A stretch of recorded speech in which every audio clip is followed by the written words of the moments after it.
I'm going to cover 4 or 5 items as quickly as I can, and I'll just stop when I run out of time.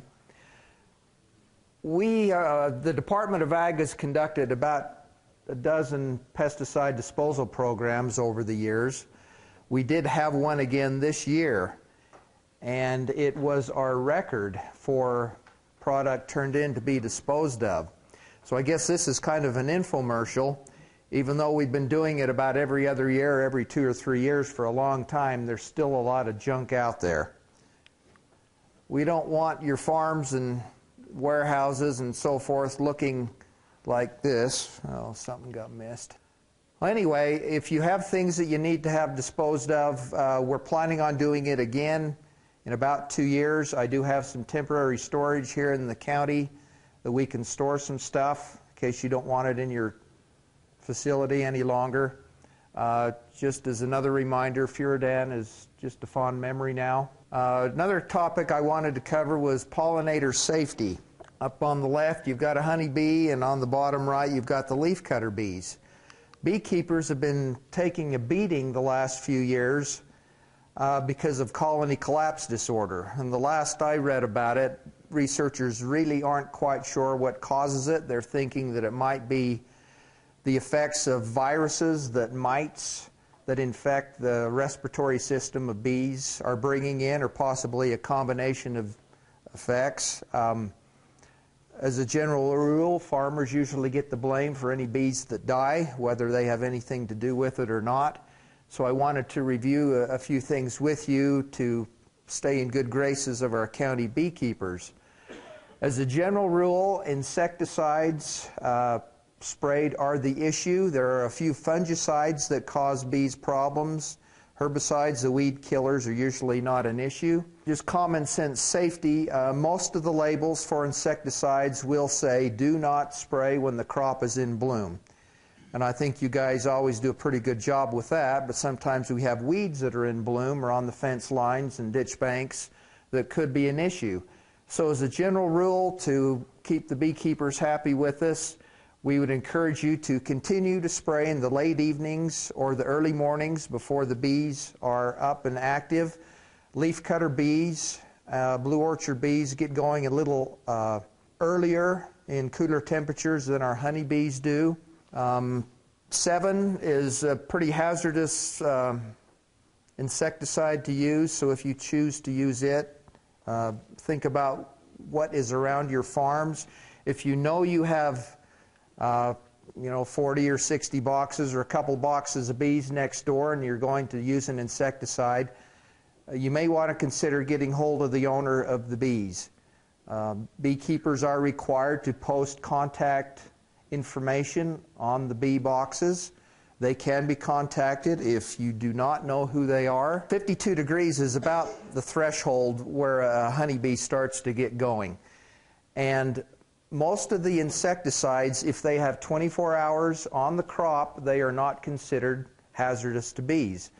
So logically, if you sprayed in the late afternoon, evening, when it's cooling off, you've got the nighttime for that deposit to be there where it's not going to be an issue for the bees. You tend to have less problems with bee poisonings with things sprayed in the evening as compared to in the morning, and then the bees are going out and foraging after that. 24 hours, as I mentioned, is kind of the threshold where it's not that big of a deal anymore. We do have a county bee inspector. Martin James is his name. That is his cell phone number. He works with the owners of the bees in the valley and in Box Elder County also.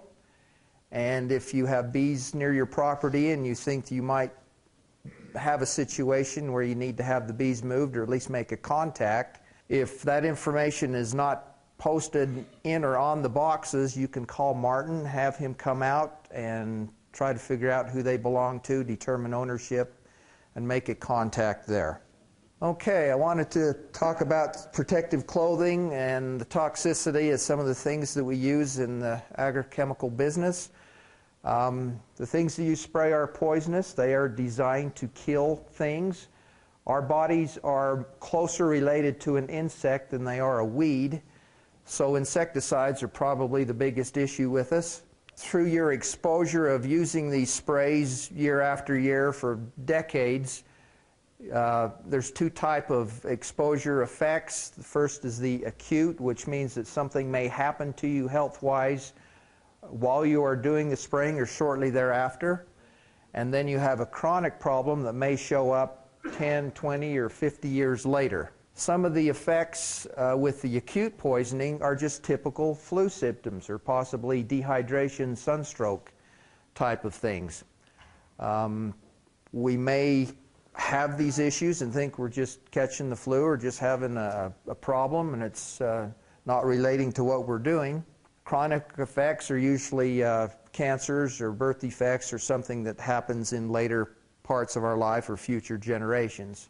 On the containers of the products that we use, there are signal words. Danger, skull and crossbone, that is for the most hazardous product that we may have to use. Warning is a mid-range product, and caution is the safer choice of the products to use. This LD50 is the amount of chemical that would kill 50% of something that it was put onto. So when you have an LD50 of 0 to 50, that means a drop to a taste would normally kill a person. 50 to 500 is usually a taste to a teaspoon, tablespoonful, and the 500 to 5,000 might be a tablespoon to a cup. It's a lot less risky to deal with. So if you have a choice of 4 or 5 products, you may want to look what the signal word is and choose one of the less toxic ones to deal with. Contrary to popular belief, that is not appropriate protective eyewear. That is not a proper headgear, and that is not a proper face shield. And there are dozens of these pictures out there. They are hilarious, and we wonder sometimes why other countries have economic advantages over us, and this is probably why. I have seen them in IFAs and Steve Regan's. I've seen it at Industrial Tool and Supply. They're on North Main. I know the Gempler's catalogs have them. Right. So if you look at the labels of the products you buy, there will always be a list of items that are required for you to wear. They're not suggestions or good ideas. They're a legally enforceable issue. Long sleeve shirt, long pants, or coveralls. Shoes and socks, chemical resistant boots, gloves, protective eyewear, which could mean a safety glass, a goggle, or a face shield, and a respirator for the fumes from some of the petroleum-based products. I'm going to skip over that one. Here's a list of some of the common weed killers that you guys have available to you in the county. I hope you can see that. But I've gone over the labels of all of these products. Every one of them required long sleeve shirt, long pants, shoes and socks. Some of them even required waterproof boots. It was very specific.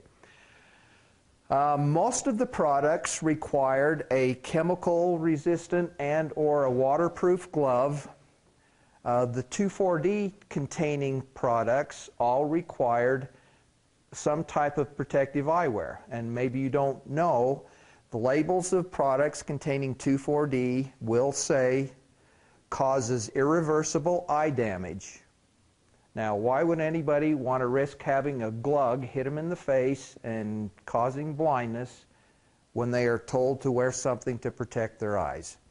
So I hope that I don't see any farmer out with short sleeve shirt out spraying, because I know darn well whatever he's doing, he's at least got to have long sleeve shirt, long pants, shoes and socks, probably a glove, most likely something over his eyes, especially when you're mixing.